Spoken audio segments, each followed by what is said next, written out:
Your body will test you in those first 1 to 3 or 4 days. This is where your body will start having cravings. You could be getting headaches. You could have difficulty sleeping. You might have brain fog.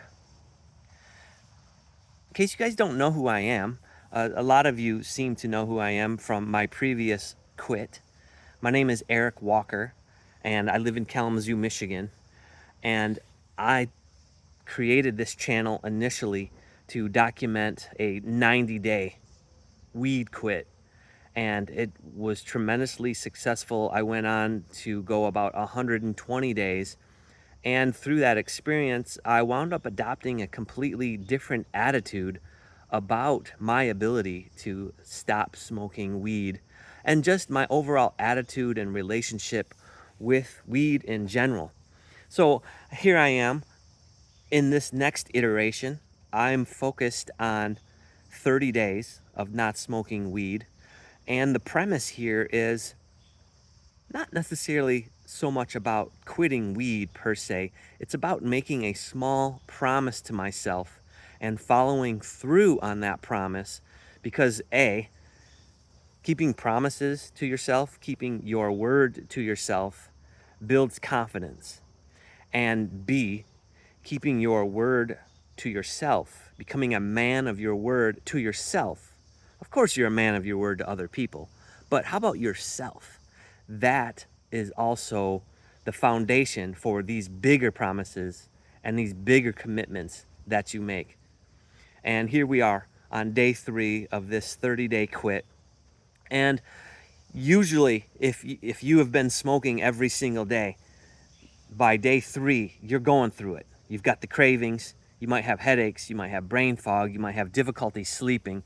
And just briefly, I don't want to go into this too much, but I just want to talk about the things that have helped me in the past get over the hump of those cravings. Now, I'm not experiencing that as much right now because, again, as I just described, I have developed a different relationship with weed from the last time that I went through my quitting process.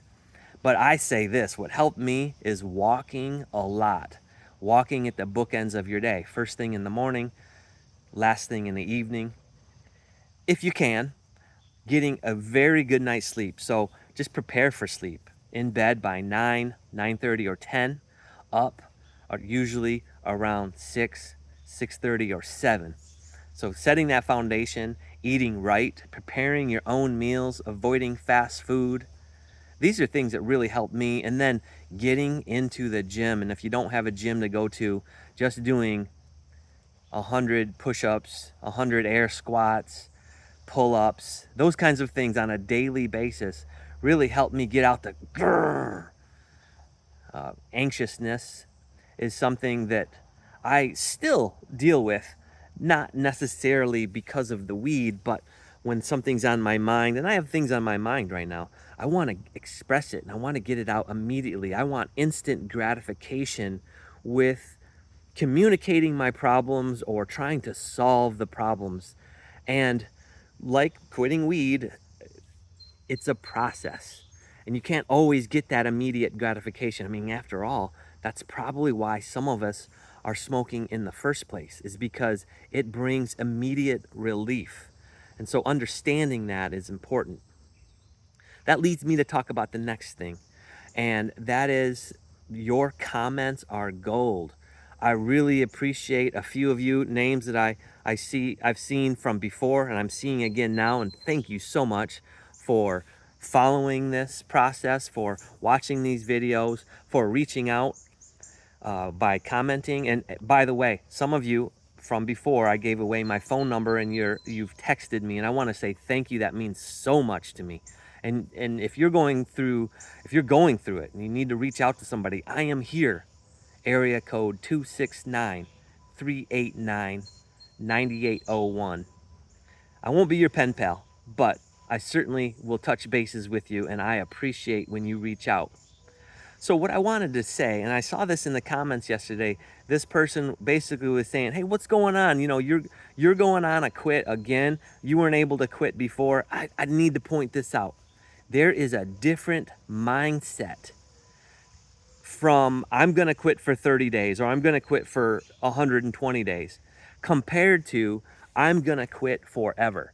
And in complete and utter honesty, transparency, I'm not looking to quit forever. I actually enjoy smoking weed. What I don't enjoy is when it creeps into my life, creates a cough that I carry around with me, or that I'm just smoking every single day because I don't identify with that person. I don't want to be that person. It leads me astray, and I'm not as on it the way I want to be. So that's a small promise that I have to keep to myself.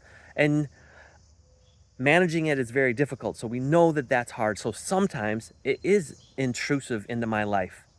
And it's during those times that I've got to just completely quit. Or if I have a lot of other things going on, I don't want to degrade myself and fall into the easy habit of waking up every single morning, making my coffee, going out of the house to the side of the house, taking a couple puffs, whether my kids are there or not, which I'm a very committed father, and I don't want to bring my children up with weed around them, thinking that it's okay just to smoke.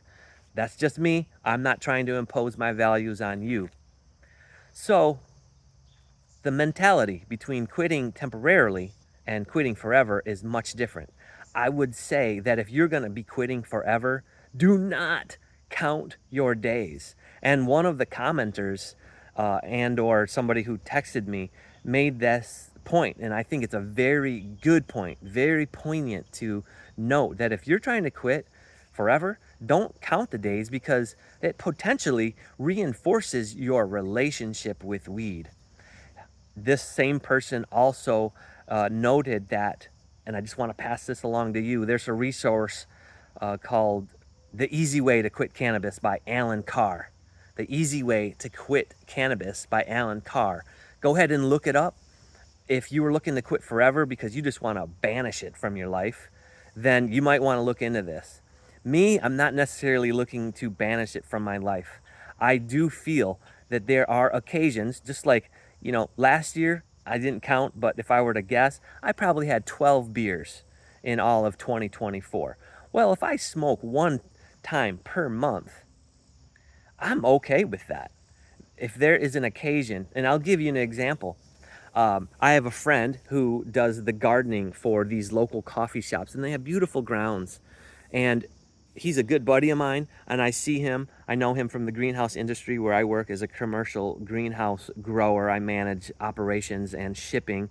It's not weed in the greenhouse, it's annual flowers, and we supply big box stores like Walmart, Meijer, Lowe's, Home Depot, Menards, etc.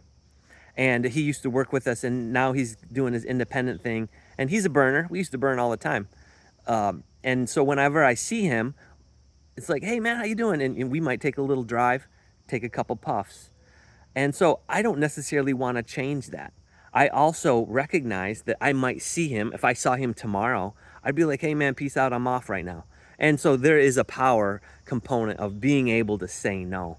Hopefully you're able to say no. If not, that's a muscle you need to strengthen. Anyway, point is, another example, uh, the Bob Dylan movie with Timothy Chalamet, which I really like Bob Dylan, been a fan of his for about 30 years. I went to see it in the movie theater. You better believe it. I smoked before I went in. And similarly, I have an uncle who lives on a lake, and sometimes he has family get togethers, and occasionally the family will pass the bong around. No kids, we're all adults on the pontoon boat.